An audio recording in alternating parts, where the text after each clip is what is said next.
الحمد لله وكفى وسلام على عباده الذين اصطفى أما بعد فقد قال الله تبارك وتعالى في كلامه المجيد والفرقان الحميد فأعوذ بالله من الشيطان الرجيم بسم الله الرحمن الرحيم هو الذي أرسل رسوله بالهدى ودين الحق ليظهره على الدين كله ولو كره المشركون صدق الله العلي العظيم. وقال النبي صلى الله عليه وسلم إنما بعثت لأتمم مكارم الأخلاق. وقال تعالى في موضع آخر وإن تتولوا يستبدل قوما غيركم ثم لا يكونوا أمثالكم. صدق الله العلي العظيم وصدق رسوله النبي الكريم. معزز ساتھیوں، جیسا کہ ہم جانتے ہیں کہ آج ہمارا یہاں جمع ہونا یہ طاق رات کی مناسبت سے ہے۔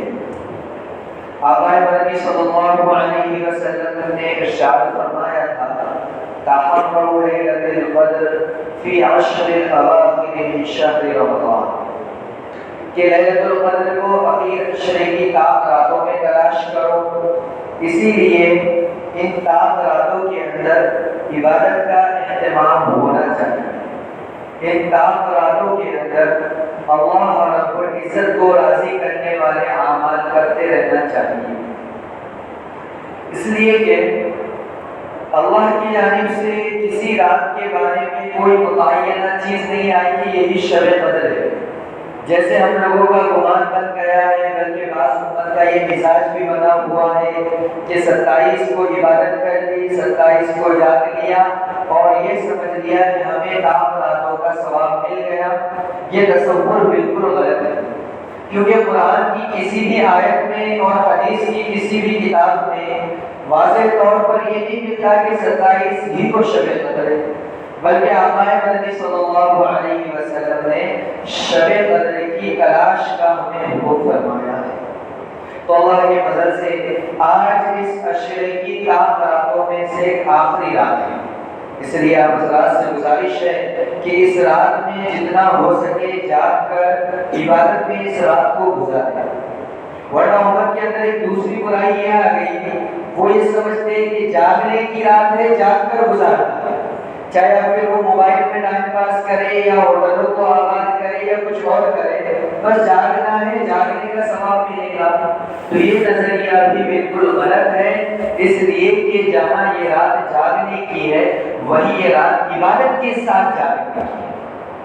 ورنہ ہم یہ نہ سمجھیں کہ رات بھر اگر ہم موبائل لے کر بیٹھ گئے فلاں نیوز خبر ویڈیو دیکھنے میں مشغول رہے، چیٹنگ کرنے میں مشغول رہے اور الحمدللہ سحری تک جاگ لیا تو ہمیں شب قدر کی عبادت کا ثواب مل گیا۔ یہ نہیں، جاگنا مقصود نہیں ہے۔ اسی لیے تو فرمایا کہ اگر کوئی شخص پوری رات نہ جاگے اور تھوڑی سی بھی عبادت کر کے اخلاص کے ساتھ سو جائے تو اس کو رات جاگنے کا ثواب ملے گا۔ تو عزیزو یہ عرض کرنا ہے کہ آج طاق راتوں میں سے آخری طاق رات ہے اور آپ سے گزارش ہے کہ اس رات میں جتنا ہو سکے رو کر اپنے رب کو راضی کر لو، اس لیے کہ عزیزو ہمارا ملک اور بلکہ دنیا جس رخ پر جا رہی ہے ہم دیکھ رہے ہیں کہ یہ برکت والی رات اب اگلے سال تک ہم کو ملنے والی ہے کیا؟ برکت والی راتوں کی سلسلے کی آخری کڑی ہے گویا طاق رات 29 طاق رات، یہ برکت والی راتوں کے سلسلے کی آخری کڑی ہے۔ اللہ کی رحمتیں بے شمار برکتیں نازل ہوتی ہے، اس لیے ہماری ذمہ داری ہے کہ اس رات میں جاگ کر ہم اپنے رب کو راضی کریں، اپنے آنے والے ملک کے بھی اور دنیا کے مستقبل کو سنوارنے کی دعا اللہ رب العزت سے کر دے، کیونکہ عزیزو واقعات میں پورے ملک کے اندر ایسا لگ رہا ہے حالات کو دیکھ کر کہ نظام عالم تبدیل ہونے کی طرف جا رہا ہے، پورے دنیا کا ایک عالم کا نظام تبدیل ہو رہا ہے، اور یہ تاریخ کا اصول بھی ہے کہ دنیا ہمیشہ ایک روش میں نہیں چلتی، دنیا ہمیشہ ایک ہی نظریے پر نہیں چلتی ہے، بلکہ وقت کے گزرنے کے ساتھ ساتھ اللہ رب العزت عالم کے نظام کو تبدیل کر رہے ہیں۔ دنیا کا اصول ہے کہ چاہے کتنا ہی بڑا سپر پاور کیوں نہ آ جائے، وہ ہمیشہ سپر پاور نہیں رہتا۔ اللہ رب العزت ایک دن اس کو زوال کا شکار کرتے ہیں اور ایسی قوم کو اٹھا کر دنیا کی بات تو اس کے ہاتھ میں دے دیتے ہیں جس قوم کے اندر محنت، مجاہدہ، مشقت برداشت کرنے کی طاقت ہوتی ہے، رب کی قادر جانوں کا نذرانہ پیش کرنے کا جذبہ جس قوم کے اندر ہوتا ہے، اللہ رب العزت اس قوم کو آگے بڑھا کر امت کی قیادت، سیادت، بادشاہت اور سپر پاور ہونے کا ٹائٹل بھی عطا کرتا ہے۔ تو اب حالات جو تقریباً سال 2 سال سے چل رہے ہیں، یہ اشارہ اس بات کی طرف ہی دے رہے ہیں کہ ابھی بھی دنیا کے اندر بہت بڑا انقلاب رونما ہونے والا ہے۔ لہذا میری آپ کی ذمہ داری ہے کہ اس وقت ہم اپنے آپ کو غفلت میں بالکل نہ رکھیں۔ کیوں؟ اس لیے کہ دیکھو دنیا کا اصول ہے، جس وقت عالم کا نظام تبدیل ہونے کے کگار پر ہوتا ہے، اس وقت جو قومیں فکر مند ہوتی ہے، جو قومیں قربانی دیتی ہے، وہ آگے بڑھ جاتی ہے، اور جو قومیں ایسے نازک موقع پر بزدلی کا مظاہرہ کرتی ہے، عبادتوں کا اہتمام نہیں کرتی، رب کو راضی کرنے کی کوشش نہیں کرتی، مجاہدہ مشقت سے جی چراتی ہے، تو یاد رکھنا جب انقلاب آ جاتا ہے تو یہ قومیں دوسری قوموں کے قدموں تلے ہوتی ہیں۔ سمجھ رہے ہوں گے شاید میں جس بات کی طرف آپ کو اشارہ کرنا چاہ رہا ہوں۔ زیادہ وقت نہیں ہوگا انشاءاللہ، مختصر میں آپ کے سامنے بات رکھی جائے گی، لیکن بس پوری بات کا خلاصہ یہی ہے کہ عالم کا نظام تبدیل ہو رہا ہے عزیزوں۔ اگر آج بھی ہم خواب خرگوش سے نہ جاگے، آج بھی اگر ہم نے اپنے آپ کو قربانیوں کے لیے تیار نہیں کیا، آج بھی اگر ہم عیش عشرت کے اندر لگے رہے،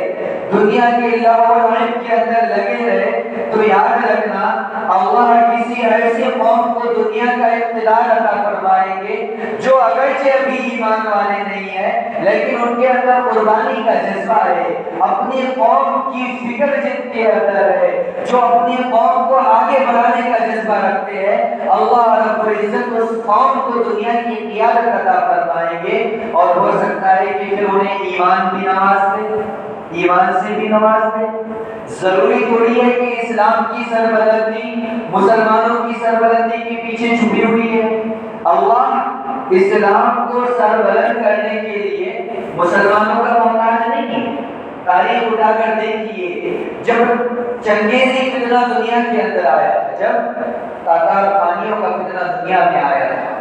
ہم دوش دیتے ہیں کہ چنگیز قوم بڑی ظالم تھی، یہ تھی، لیکن اگر کبھی آپ نے تاریخ اٹھا کر دیکھی ہوگی تو پتہ چلے گا اس وقت مسلمانوں کی جو خلافت عباسیہ تھی وہ بالکل انحطاط سے گزر رہی تھی، ان کی اخلاقی کیفیت بالکل گر چکی تھی، سہولت پسندی، دنیا کی محبت، عیش، آرام، عشرت، یہ چیزیں ان میں داخل ہو چکی تھی۔ اللہ رب العزت نے کہا اب یہ قوم میرے کام کی نہیں رہی، لہٰذا ایک جاہل قوم، گوار قوم، جنگلوں کے اندر رہنے والی قوم، اللہ نے ان کو ان پر مسلط کیا، سارے عالم اسلام کا پہرے بالا کر دیا گیا، بغداد جو مسلمانوں کی راجدھانی تھی اس کی اینٹ سے اینٹ بجا دی گئی، مسلمانوں کے خلیفہ کو شہید کر دیا گیا۔ اب لوگ کیا سمجھ رہے تھے کہ اسلام تو ختم ہو گیا، اسلام ختم ہو گیا، کیونکہ مسلمانوں کی خلافت ختم، مسلمانوں کا خلیفہ ختم، مسلمانوں کی حکومت ختم، اب اسلام دنیا سے ختم ہو گیا۔ لیکن یاد رکھنا اسلام کی فطرت میں قدرت میں لچک دی ہے، اتنا ہی یہ ابھرے گا جتنا اسے دباؤ گے۔ تو اللہ رب العزت نے کیا کیا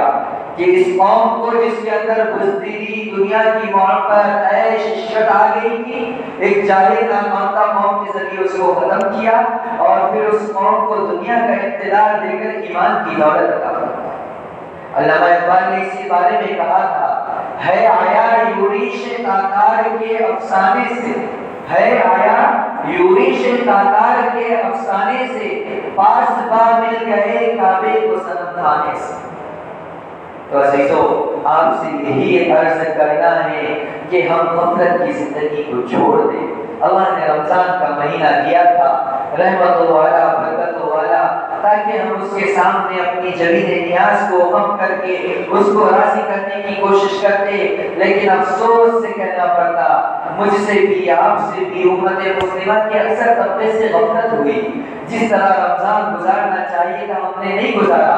جس طرح رب کو راضی کرنا چاہیے تھا ہم نے نہیں کیا۔ لیکن عزیزو، آخری رات ہے، اللہ سے مانگ لو، اللہ سے مانگ لو، اللہ سے اپنے ایمان کی مضبوطی کو مانگو، اللہ سے ایمان پر استقامت کو مانگو، اللہ رب العزت سے اپنے آنے والی نسلوں کے ایمان کو مانگ لو، کیونکہ عزیزو میرا رب وہ ہے جو مانگنے سے خوش ہوتا ہے، جو نہ مانگنے والوں سے ناراض ہوتا ہے۔ دنیا کا ضابطہ تو یہ ہے کہ ایک شخص کو ہم نے ایک بار مانگا وہ دے گا، دوسری مرتبہ کوئی چیز مانگی وہ دے گا، لیکن بار بار مانگو گے وہ شخص ناراض ہو جائے گا۔ لیکن رب کریم کا معاملہ یہ ہے، ترمذی شریف کی روایت ہے، فرمایا آقا مدنی صلی اللہ علیہ وسلم نے، من لم یسأل اللہ یغضب علیہ، کہ جو شخص اللہ سے نہیں مانگتا اللہ اس سے ناراض ہوتا ہے۔ اللہ کا کیا معاملہ ہے؟ جو اللہ سے نہیں مانگتا اللہ اس سے ناراض ہوتے ہیں کہ میرا کیسا بندہ ہے، میرے گھر پر نہیں آتا، اپنی ضرورتوں کو میرے سامنے نہیں رکھتا، دنیا کے لوگوں کے سامنے رکھتا ہے، یہ میرے سامنے نہیں آتا، اللہ اس سے ناراض ہوتا ہے۔ تو آپ سے یہی گزارش ہے کہ اس رات میں اللہ رب العزت سے جہاں اس چیز کو مانگے کہ یا اللہ عالم کا نظام تبدیل ہو رہا ہے، تو کسی نہ کسی قوم کو قیادت اور سیادت عطا فرمائے گا، یا اللہ ہمیں وہ صفات نہیں ہے، وہ اوصاف ہم میں نہیں ہے جو والے قوموں کے ہوا کرتے، وہ اوصاف ہمارے اندر نہیں ہے جو رہبر قوموں کے ہوا کرتے، لیکن یا اللہ تیرا خزانہ تو بہت ہی لامحدود ہے، تو ہمارے اندر وہ صفات پیدا کر کے پھر ہمیں جو ہے تو قیادت عطا فرما۔ یہ دعا تو مانگ سکتے ہیں نہیں، کیونکہ ایسی تو واقعات میں بس یہی فکر ہے پورے موجودہ دور کے جو علماء ہیں، خاص طور پر حضرت مولانا خلیل الرحمن سجاد مومانی، اللہ رب العزت حضرت کی عمر میں خوب برکت عطا فرمائے، ان کے علم میں خوب برکت عطا فرمائے۔ واقعات میں حالت حاضرہ اور دنیا پر اس سے زیادہ گہری نظر کا بندہ اپنی دنیا میں نہیں گزرا کہ اس وقت موجودہ دور میں جو حضرت کی نظر ہے، پورے الفاظ میں حضرت کہہ رہے ہیں کہ ہندوستان کے مسلمانوں، دو ملک ایسے ہیں جن کے اندر سیم حالات پیش آنے والے ہیں، اور نام لے کر بھی وضاحت سے کہہ رہے ہیں، ایک ہے فلسطین اور دوسرا سرزمین ہندوستان۔ پھر بھی ہم نہیں جانتے، پھر بھی ہم اپنے آپ کو مجاہدے کا عادی نہیں بنا رہے، پھر بھی ہم اپنے آپ کو قربانیوں کی عادت نہیں لگا رہے، وہ دنیا کی آسانی، وہ دنیا کی سہولت عزیز و اسی میں پڑے رہے۔ اللہ رب العزت سورۃ الفتح میں ارشاد فرماتے ہیں، وَإِن تَتَوَلَّوْا يَسْتَبْدِلْ قَوْمًا غَيْرَكُمْ، اگر تم نے منہ پھیر لیا، اگر تم نے اسلامی تعلیمات پر عمل کرنے سے منہ پھیر لیا اور تم نے کامیابی کو کے اوصاف کو اپنانے سے منہ پھیر لیا، فرمایا وَإِن تَتَوَلَّوْا يَسْتَبْدِلْ قَوْمًا غَيْرَكُمْ، ہم تمہاری جگہ دوسری قوم لے کر آئیں گے، ثُمَّ لَا يَكُونُوا أَمْثَالَكُمْ، وہ تمہاری طرح موقع پرست نہیں ہوگی، وہ تمہاری طرح اپنے فائدے کے لیے امت کا نقصان کرنے والی نہیں ہوگی، وہ تمہاری طرح عیش پرست نہیں ہوگی، بلکہ وہ مجاہدے کی عادی ہوگی، ان کے اندر مذہب و ملت کے لیے کچھ کرنے کا جذبہ ہوگا، ہم ان کو لے کر آئیں گے اور تمہارے نام و نشان کو مٹا دیں گے۔ یہ اللہ رب العزت کا ذاتہ ہے عزیز، تو اس لیے ہمیں چاہیے کہ ہمیں متفکر ہونا چاہیے۔ رمضان اللہ نے دیا تھا، یہ وجہ یہ تھی تاکہ ہم اپنے رب سے تعلق کو جوڑ دیں۔ رمضان کا مقصد کیا تھا کہ رمضان میں روزے کے ذریعے، رات کی تراویح کے ذریعے ہمارا تعلق، ہمارے رب سے بالکل مضبوط ہو جانا چاہیے، تاکہ جب رمضان گزر جائے اس کے بعد بھی ہمارے اندر مجاہدے کی وہی کیفیت رہنی چاہیے جو رمضان مبارک میں تھی۔ اور یہی چیزیں ہے کہ اگر ہم اپنے اندر اللہ سے تعلق کو مضبوط کریں گے، اپنے اندر آقا مدنی صلی اللہ علیہ وسلم کے طریقوں کو لاؤ گے، اپنے اندر انسانیت کی خدمت کا جذبہ پیدا کرو گے، امت کے فائدے کے لیے ذاتی نقصان کو برداشت کرنا گوارا کرو گے، جب یہ صفات آئے گی اللہ کی ذات سے امید ہے کہ اللہ تعالیٰ مجھے آپ کو کھلی آنکھوں ویسی مدد اور نصرت ہوتی ہوئی دکھائیں گے جیسی صحابہ کو اللہ رب العزت نے دکھلائی تھی۔ لیکن آج ہمارا معاملہ یہ ہے، ہم غفلت میں پڑے ہوئے ہیں، سستی میں پڑے ہوئے ہیں، کاہلی میں پڑے ہوئے ہیں، دنیا کی آرائش زیب و زینت کو اپنانے میں لگے ہوئے ہیں، ملت کی زبو حالی کا ہمیں کوئی فکر نہیں ہے۔ کبھی ہمیں افسوس نہیں ہوتا کہ امت کس نظریے پر جا رہی ہے، امت کس راستے پر جا رہی ہے، کہ رمضان گزر گئے، مسجدیں خالی ہو گئی، کبھی ہمیں فکر نہیں ہوتی کہ اللہ جس طرح رمضان میں مسجد آباد تھی، میں اپنی ذات سے اسی طرح پورا سال مسجد کو آباد کرنے کی کوشش کروں گا، خود بھی آباد کروں گا، تیرے بندوں کے پاس جا جا کر در در پر جا کر انہیں سمجھاؤں گا، محبت کے ساتھ انہیں اس کی فضیلت بتاؤں گا، اور اس طرح جس طرح رمضان میں مسجد آباد تھی سارا سال مسجد آباد کرنے کی فکر میں کروں گا۔ کبھی ہم نے یہ چیز سوچی؟ کبھی ہم نے یہ سوچا کہ امت تعلیمی اعتبار سے بہت نیچے جا رہی ہے، میں یا اللہ قربانی دوں گا، امت کے پاس جا جا کر اس کو علم دین کی تعلیم کی فضیلت بتاؤں گا، عصری تعلیم کی فضیلت بتاؤں گا، اور ان کو تعلیم کے اعتبار سے مضبوط بنانے کی کوشش کروں گا۔ کبھی ہمارے ذہن میں یہ آیا کہ امت بدعات، خرافات، رسم و رواج کے اندر پڑھ کر لاکھوں کروڑوں روپے فضولیات کے اندر خرچ کر رہی ہے، یا اللہ میں اس چیز سے اپنے آپ کو بھی بچاؤں گا اور امت کو بھی اس سے بچانے کی کوشش کروں گا؟ ہمارے ذہن میں یہ چیزیں نہیں ہوتی ہے، کیوں؟ اس لیے کہ ہمیں فکر نہیں ہے۔ جب بندے کے اندر فکر آ جاتی ہے، کچھ کرنے کا جذبہ آتا ہے، تو اللہ رب العزت خود بخود اسباب پیدا فرماتے ہیں۔ یہ رونا کہ بھئی ماحول نہیں ہے، ہم چاہتے ہیں کہ لوگ مسجد سے جڑے پھر بھی لوگ نہیں جڑ رہے ہیں، یہ رونا کم ہمت لوگوں کا رونا ہے، جو با ہمت عظمت والے بڑے حوصلے والے ہوتے ہیں، جنہیں اپنے رب پر مکمل بھروسہ ہوتا ہے، وہ اس چیز کی کمیوں کا رونا نہیں روتے ہیں، بلکہ ان کی نظر منزل کے اوپر ہوتی ہے، اور اس کے لیے وہ دیوانہ وار مجاہدے مشقتیں برداشت کرتے ہوئے گزر جاتے ہیں، موقع پڑا جان کی بھی قربانی دے دیتے ہیں، وقت آیا مال کی قربانی دیتے ہیں، اور اگر موقع پڑا تو اللہ رب العزت کے سامنے اپنا سب کچھ قربان کر دیتے ہیں۔ یہ وہ لوگ ہوتے ہیں جن کو اللہ رب العزت امت کی قیادت سونپ دے۔ اب اگر ہم چاہتے ہیں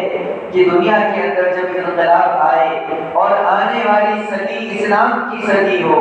آنے والا اقتدار اسلام کا اقتدار ہو، تو عزیزو ہمیں کچھ نہ کچھ اس کے لیے قربانی دینی پڑے گی، کیونکہ یہ میرا بھی یقین ہے، آپ کا بھی یقین ہے کہ آنے والا دور اسلام کا دور ہوگا، آنے والا دور مسلمانوں کا دور ہوگا، آنے والے دور میں اسلام کا بول بالا ہوگا، اس لیے کہ اللہ رب العزت نے قرآن مجید میں کئی جگہ ارشاد فرمایا هو الذی ارسل رسولہ بالہدی ودین الحق لیظہرہ علی الدین کلہ، کہ اللہ رب العزت نے یہ دین بھیجا ہی اس لیے لیظہرہ علی الدین کلہ، تاکہ یہ دنیا کے تمام ادیان پر غالب آ جائے۔ تو ظاہر سی بات ہے جب اللہ نے اس دین کو اس مقصد کے لیے بھیجا ہے تو دین تو سارے عالم پر غالب آنے والا ہے، لیکن مسئلہ میری آپ کی ذات کا ہے۔ اگر ہم قربانیاں دیں گے تو اس اسلام کے غالب ہونے میں ہمارا بھی حصہ لگے گا، اور اگر ہم بس ہمتی کے ساتھ پیچھے ہٹ جائیں گے تو اسلام تو غالب ہوگا لیکن ہمارا حصہ اس میں کچھ بھی نہیں لگے گا، کیونکہ عزیزوں ہم یہ تو حالات سن رہے ہیں کہ فلسطین کے حالات ایسے ہیں، وہاں ایسا ہو رہا ہے، صحیح بات ہے، ان کے قربانیوں کو سلام کہ ان لوگوں نے اس دور میں بھی صحابہ جیسے قربانیوں کی مثالیں پیش کر دی، ہم ان کے اس جذبے کو سلام کرتے ہیں، لیکن عزیزوں اس کا ایک مثبت اثر یہ ہو رہا ہے۔ حضرت مولانا خلیل الرحمن سجاد نعمانی نے ایک انٹرویو کے اندر بتایا کہ جب یہ ویڈیوز غیر ممالک کے اندر، یورپی اور امریکی ممالک کے اندر جا رہی ہے، ان میں جو سنجیدہ طبقہ ہے، ان میں جو علم کا رکھنے والا، سمجھداری رکھنے والا طبقہ ہے، وہ جب ان چیزوں کو دیکھ رہا ہے، اسلام سے متاثر ہو رہا ہے، اس کے ذہن میں یہ بات آ رہی ہے، آخر وہ کون سی چیز ہے کہ ایک عورت اپنے بچوں کا جنازہ اٹھا کر بھی اپنے زبان سے یہ کہہ رہی ہے حسبنا اللہ و نعم الوکیل، کہ میرا اللہ میرے لیے کافی ہے۔ وہ کون سی طاقت ہے؟ جب وہ لوگ اس پر سرچ کر رہے ہیں تو انہیں پتہ چل رہا ہے کہ وہ ایمان کی طاقت ہے۔ تو مولانا سجاد نے ایک انٹرویو میں کہا کہ تقریباً 40-50 ہزار سے زائد امریکی اور یورپی ممالک کے ایسے لوگ جو مال کے اعتبار سے بڑے سمجھے جاتے ہیں، جو صلاحیتوں کے اعتبار سے بڑے سمجھے جاتے ہیں، جن کے اندر کچھ کرنے کا جذبہ ہے، وہ لوگ ایمان میں داخل ہو گئے، وہ لوگ ایمان میں داخل ہو رہے ہیں۔ ان کا ایمان میں داخل ہونا ہمارے لیے بہت بڑی خوشی کی بات ہے، لیکن ایک خطرے کی گھنٹی بھی ہے کہ کہیں ہماری غفلت کی وجہ سے اللہ ہمیں ضائع کر کے ان سے وہ کام نہ لے لے جو ایمان والوں سے لینا ہے۔ سمجھ رہے ہو نا آپ جو بات میں آپ کو بتلانا چاہ رہا ہوں؟ اس لیے عزیزوں بات کا خلاصہ اپنے آپ کو مجاہد کا عادی، اپنے آپ کو قربانیوں کا عادی بناؤ، اپنے آپ کو ذاتی مفاد چھوڑ کر ملت کے مفاد کو اپنانے کا مزاج بنائیے۔ اگر میرا ذاتی پرسنلی کوئی نقصان ہو رہا ہے اور اس کی وجہ سے امت کا کوئی فائدہ ہو رہا ہے تو ہم اپنا ذاتی نقصان گوارا کر کے امت کے ملی اور اجتماعی فائدے کو ترجیح دیجیے۔ یہ جملہ بہت وسعت اپنے اندر لیے ہوئے ہے، وقت نہیں ہے اور جو ہے تو موقع بھی اس بات کی اجازت نہیں دے رہا کہ تفصیلی گفتگو کی جائے، لیکن یہ جو ایک جملہ ہے نا کہ ذاتی مفاد پر ملی مفاد کو ترجیح دیجیے، کہ کہیں اگر کچھ ہو رہا ہے، میری اپنی ذات کا نقصان ہو رہا ہے لیکن اس کی وجہ سے اسلام کی سربلندی ہو سکتی ہے تو ہم اپنا ذاتی نقصان گوارا کر لیں اور اسلام کی سربلندی کے لیے حصہ لگائیے۔ جب یہ جذبہ ہوگا تو اللہ کی ذات سے امید ہے اللہ ان بیٹھنے والوں میں سے یہ ایسے ایسے مجاہد پیدا فرمائے گا جو سارے عالم کے نظام کو تبدیل کر دیں، لیکن شرط ہے کہ اپنے اندر جذبہ پیدا کیجیے، فکر پیدا کیجیے اور قربانی کی عادت بھی ڈالیے دھیرے دھیرے۔ بس نیت کر لیں گے تو پورا کام نہیں ہوگا عزیزو، نیت کرنے کے ساتھ اپنے آپ کو قربانی کا عادی بنائیے، کیونکہ جیسے آپ کو شروع میں بتایا گیا تھا کہ اللہ اسلام کو سربلند کرنے میں مسلمانوں کا محتاج نہیں ہے، اللہ میرا آپ کا محتاج نہیں ہے، اللہ موقع دے رہا ہے کہ دیکھو بندوں میں نے رمضان دیا تھا تاکہ تم سدھر جائے، میں نے رمضان کی تعبیراتیں دی تھی تاکہ تم اپنی پچھلی گناہوں سے معافی مانگتے، میں تمہیں معاف کر دیتا اور پھر تمہیں جو ہے تو اثر نو آگے بڑھا دیتا۔ اللہ نے جو موقع دی اسی لیے دی ہے تاکہ پچھلے گناہوں کو معاف کر کے آگے کچھ اچھا اور بڑا کرنے کا عزم لے کر ہم آگے جائیں۔ لیکن اگر عزیزو ہم نے اب تک 29-28 راتیں گزر چکی ہے، اب تک اگر یہ کام نہیں کیا ہے تو آپ سے بہت ہی عاجزی کے ساتھ یہ درخواست کی جاتی ہے کہ آج کی رات اپنے رب کے سامنے ہاتھ اٹھا کر رب کو منا لو، رب کو منا لو، اللہ سے کہو یا اللہ ہمارے اندر وہ صفات پیدا فرما، یا اللہ ہم بزدل ہے بہادری عطا فرما، یا اللہ ہر وقت ہم ذات کے فائدے کے لیے ملت کا نقصان کرتے ہیں لیکن یا اللہ اپنے ذاتی نقصان کو گوارا کر کے ملت کے فائدے کا ہمیں جو ہے حامی اور مددگار بنا دے۔ یا اللہ ہمیں اسلام کی سربلندی کا دور آ رہا ہے، اسلام کے اوپر جانے کا دور آ رہا ہے، یا اللہ اس میں تو مخلص بندوں کو لینے والا ہے، یا اللہ ہم مخلص نہیں ہیں لیکن تو ہمارے اندر اخلاص پیدا فرما کر ہمیں ان لوگوں کے ساتھ شامل فرما دے، کیونکہ اس سے پہلے کسی نے مرتبہ کسی موقع پر آپ کے سامنے بات رکھی گئی تھی کہ حضرت مہدی علیہ رضوان کا جو لشکر آئے گا، روایتوں میں آتا ہے کہ ان کی تعداد 313 ہوگی۔ روایتوں میں آتا ہے تعداد کتنی ہوگی؟ جتنی اصحاب بدر کی۔ تو سوال ذہن میں آئے گا کہ نہیں بھائی دنیا میں لاکھوں کروڑوں اربوں مسلمان ہیں، پھر یہ کہاں جائیں؟ ذہن میں بہت سوال آتا ہے کہ حالانکہ ہم میں سے بیٹھنے والے کا ایک کا جذبہ رہتا، دجال نکلا، عیسیٰ علیہ السلام آئے تو عیسیٰ علیہ السلام کے ساتھ چلے جائیں گے، حضرت مہدی کا لشکر آیا ہم اس کے ساتھ سوار ہو جائیں گے اور اس کے خاطر اپنی جان کا نذرانہ پیش کر دیں گے۔ جذبہ ہوتا ہے کہ ہر ایک ایمان والے کا ہوتا ہے، لیکن روایتوں میں پتہ چلتا ہے کہ صرف 313 ہو گئے۔ تو اس کا مطلب کیا ہے کہ اللہ رب العزت امت کو ایک چھٹائی کے دور سے گزاریں گے، امت کو ایک چھٹائی کے دور سے گزاریں گے، جب امت پر حالات بھی آئیں گے، جب امت پر مصیبتیں پریشانیاں بھی آئیں گی، کبھی حکومتیں بھی تبدیل ہوگی، کبھی ظالم حکومتیں ان پر مسلط کی جائیں گی، کبھی اسلام کے مسلمانوں کے پرسنل لا کے اندر مخالفت کی جائے گی، مداخلت کی جائے گی۔ اس کے باوجود بھی اگر جو پکے ڈھکے مسلمان ہیں اور جو اپنے ایمان پر جمے ہوئے ہیں، اللہ رب العزت انہیں چھانٹ کر الگ کر دے۔ اور جو نام کے مسلمان ہیں، رمضان میں مسجدوں کو آباد کرنے والے ہیں، بس جمعہ کو جمعہ مسجد میں دکھائی دیتے ہیں، اخلاق ان کے گرے ہوئے ہیں، ذاتی مفاد کو ترجیح دیتے ہیں، ملت کو نقصان پہنچاتے ہیں، ان لوگوں کو اللہ دھیرے دھیرے چھاٹنے کی دو شکلیں ہوگی۔ ایک تو یہ کہ اللہ دنیا سے اڑا دیں گے، دعا کرے اللہ کم از کم اس میں تو رہے تو کامیاب ہو جائے۔ لیکن جو دوسری شکل ہے، اللہ میری آپ کی ہر ایک کی حفاظت فرمائے، وہ دنیا کی شہوت، دنیا کی لذت، دنیا کا انتظار دیکھ کر اپنے ایمان سے ہاتھ دھو بیٹھیں گے اور غیروں کے لشکر میں جا کر شامل ہو جائیں۔ دوسرا وہ طبقہ،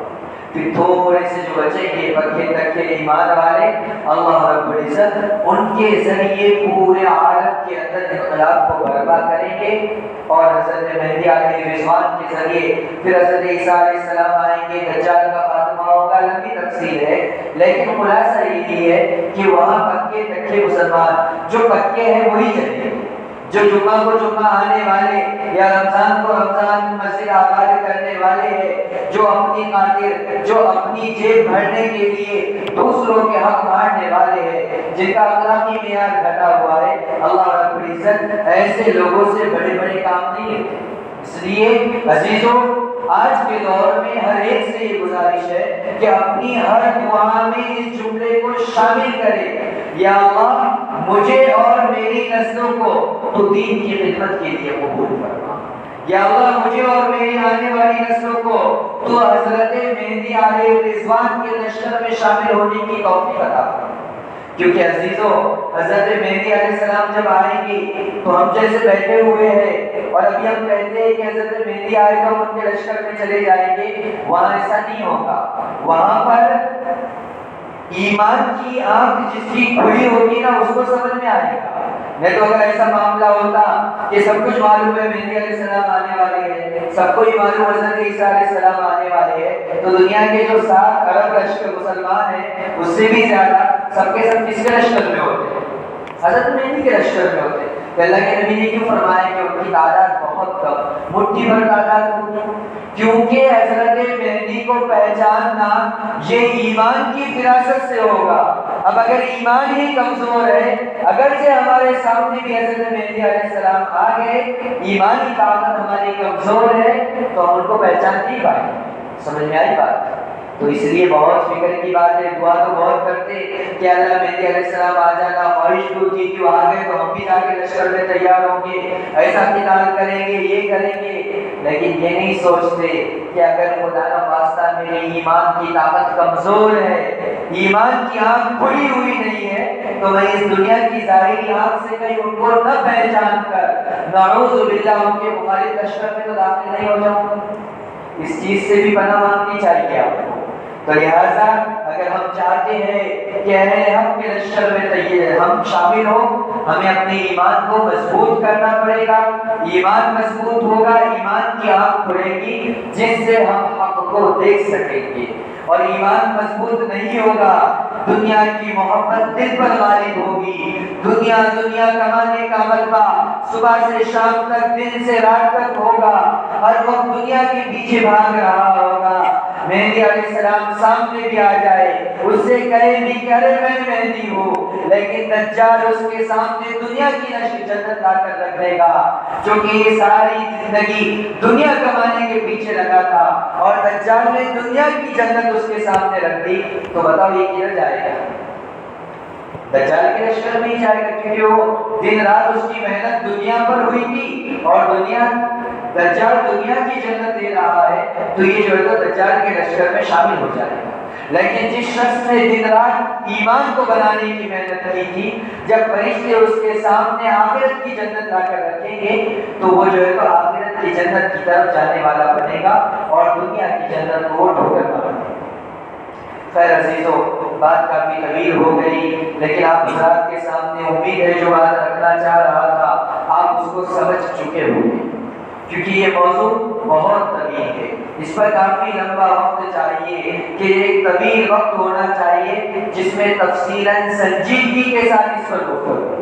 لیکن وقت نہیں ہے۔ آپ حضرات کا بھی جو ہے تو عبادتوں کا تقاضا ہے، اور اس رات کا بھی تقاضا یہ ہے کہ بیان کے مقابلے میں عبادت زیادہ ہونی چاہیے۔ اس لیے عزیزو، مختصر میں سمیٹتے ہوئے آپ سے یہی کہہ رہا ہوں کہ اقبال کا ایک شعر ہے، اقبال نے قوموں کے عروج و ترقی کی طرف اشارہ ایک شعر کے اندر کیا ہے، بس اگر آپ وہ شعر سمجھ گئے میں اپنی بات کو انشاءاللہ ختم کرتا ہوں۔ اقبال نے کہا ہے، آ تجھ کو بتاؤ تقدیر امم کیا ہے، آ تجھ کو بتاؤ تقدیر امم کیا ہے، شمشیر و سنا اول طاؤس و رباب آخر۔ اقبال بڑا دانشمند شاعر تھا، ایک شعر کے اندر اس نے ہزاروں سال کی تاریخ کو سمیٹ دیا کہ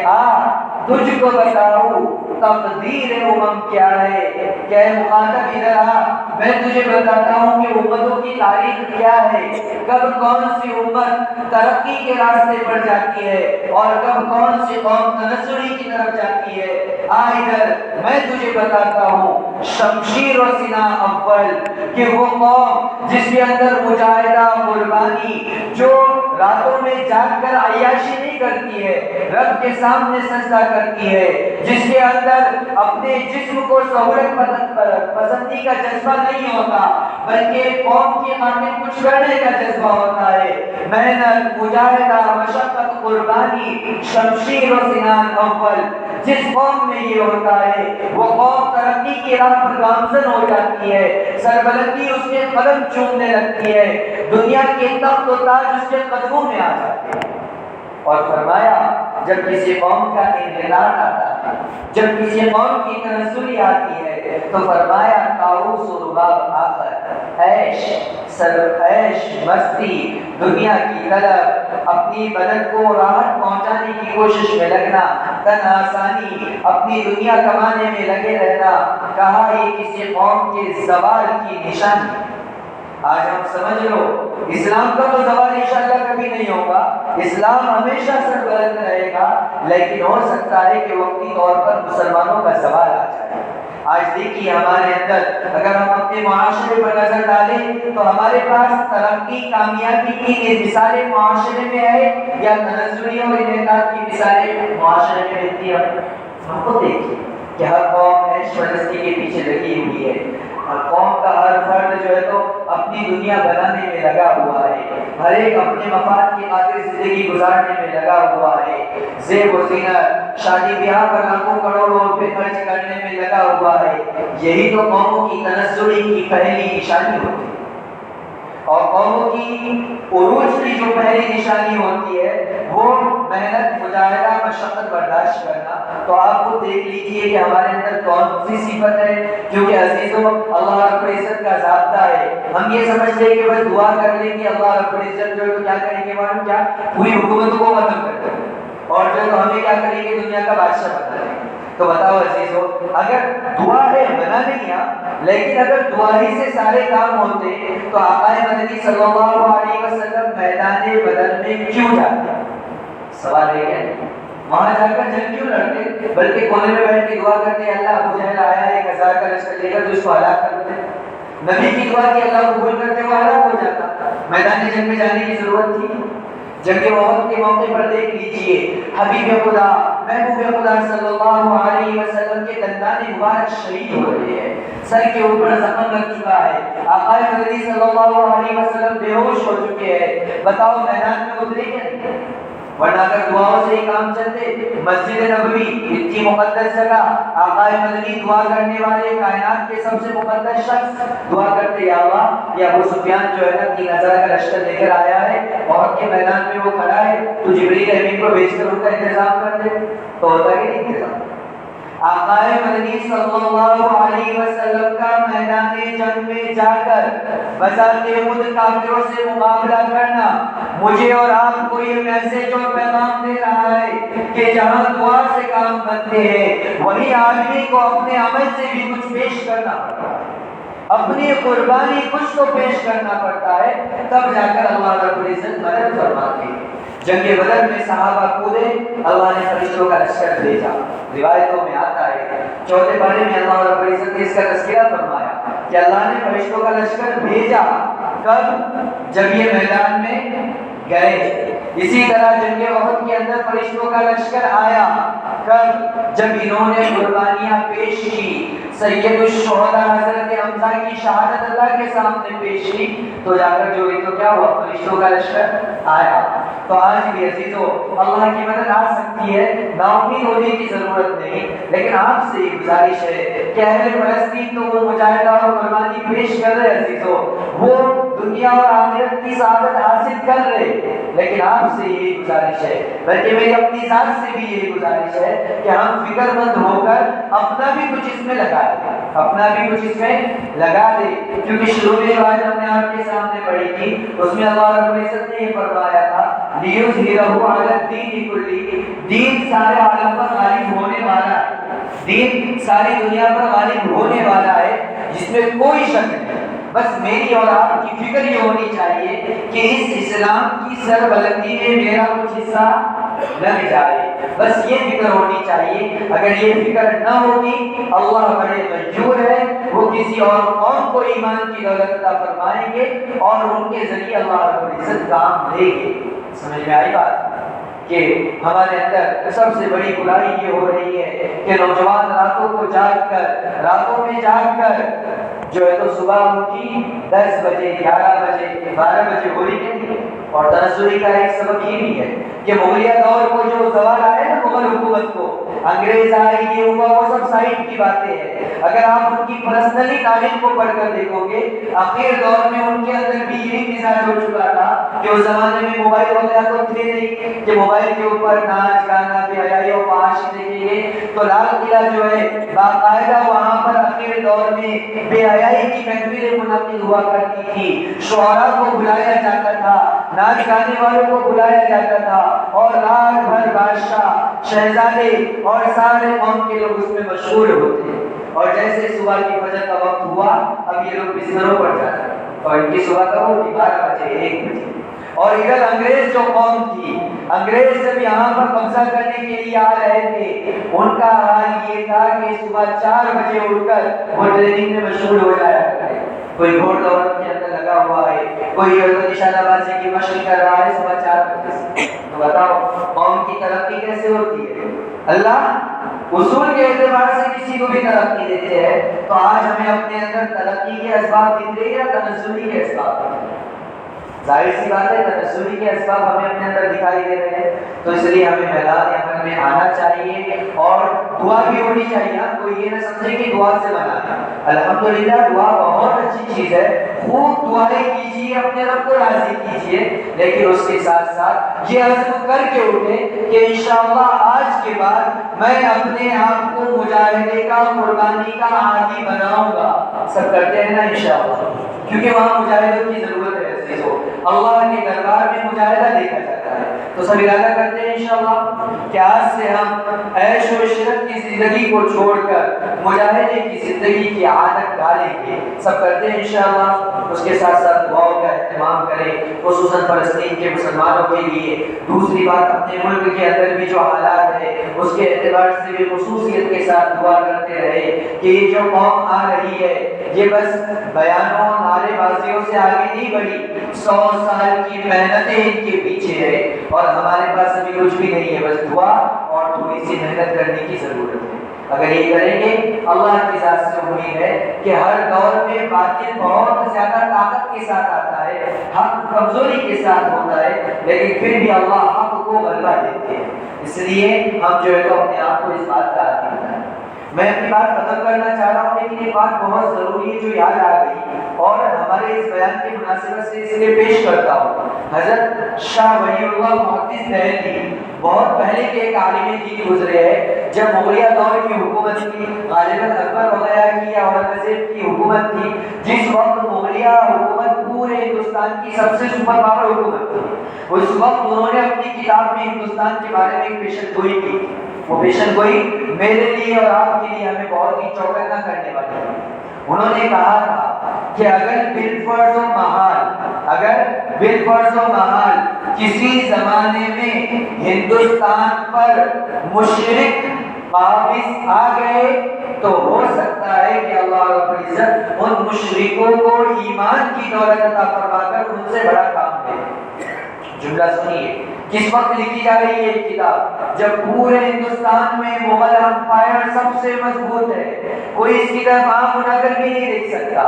لیکن اللہ والے بڑے دور اندیش ہوتے ہیں۔ انہوں نے لکھ دیا کہ اگر ہو سکتا ہے کہ کسی زمانے میں مسلمانوں کی بدعمالیوں کی سستی غفلت کاری کی وجہ سے ہندوستان سے مسلمانوں کی حکومت ختم ہوئی اور غیر مسلموں کی حکومت مکمل طور پر آ گئی، تو اللہ رب العزت اس قوم کے جو اثر والے لوگ ہیں ان کو ایمان کی دولت عطا فرمائیں گے اور ان کے ذریعے اسلام کی سربلندی کا کام ہے۔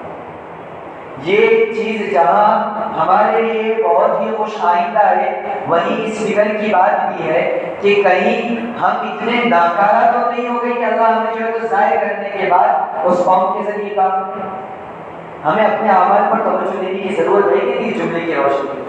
کہ اللہ مسلمانوں کو ہلاک کر کے دوسری قوم کو ان پر اس وقت مسلط کر دے جب مسلمان بالکل ناکارہ ہو جائے، بالکل کم ہمت بزدل اور جو ہے تو لاچار ہو جائے، اس وقت جو ہے تو ان پر دوسری قوم کو مسلط کرتے، پکے ایمان والوں کو شہید کرتے، کچے ایمان والوں کو ایمان سے ہاتھ دھو دیتے، اور جو ہے تو جو حکومت آتی ہے پھر اللہ انہیں کو جو ہے تو ایمان کی دولت عطا فرماتے ہیں۔ تاتاریوں کے ساتھ بھی یہی ہوا تھا۔ تو اس لیے عزیزو، واقعات میں پورے بیان کا خلاصہ یہ ہے کہ یہ عام دور نہیں ہے، ہر ایک کو اپنے ایمان کے متعلق فکر مند ہونے کی ضرورت ہے، ہر ایک کو فکر کرنے کی ضرورت ہے۔ کہیں باطل کی جانب سے آنے والی الغار میں ہم جو ہے تو چھوٹے سے تنی کی طرح اڑ کر نہ چلے جائیں، اور یہ ان لوگوں کے ساتھ ہوگا جن کا ایمان کمزور ہے، جو دنیا بنانے کی فکر میں لگے، ایمان کو بنانے کی فکر میں نہیں لگے۔ اللہ باطل کی ہواؤں کے ذریعے انہیں تنیوں کی طرح اڑا دیں گے اور نیست و نابود کر دیں گے، اور جو ایمان اور استقامت کے ساتھ مضبوطی سے جمے رہیں گے، اللہ رب العزت باطل کی جب ہوائیں چلیں گی انہیں پہاڑ کی طرح جما دیں گے کہ وہ ہوائیں ان سے ٹکرا کر واپس لوٹ جائیں۔ تو اگر آپ چاہتے ہیں کہ ہم بھی اس دور فتن میں پہاڑ کی طرح مضبوط ایمان کے ساتھ جم جائیں اور باطل کی ہوائیں ٹکرا کر ہم سے واپس چلے جائیں، تو ہمیں اپنے ایمان کو بنانے کی فکر کرنا پڑے گی، اور اگر خدا کا خواستہ نہ کی تو پھر اسی طرح تنگوں کی طرح اللہ ہمیں اڑا دیں گے اور جو استقامت والے ہیں ان سے کام لیں گے۔ ٹھیک ہے، اللہ رب العزت سے دعا ہے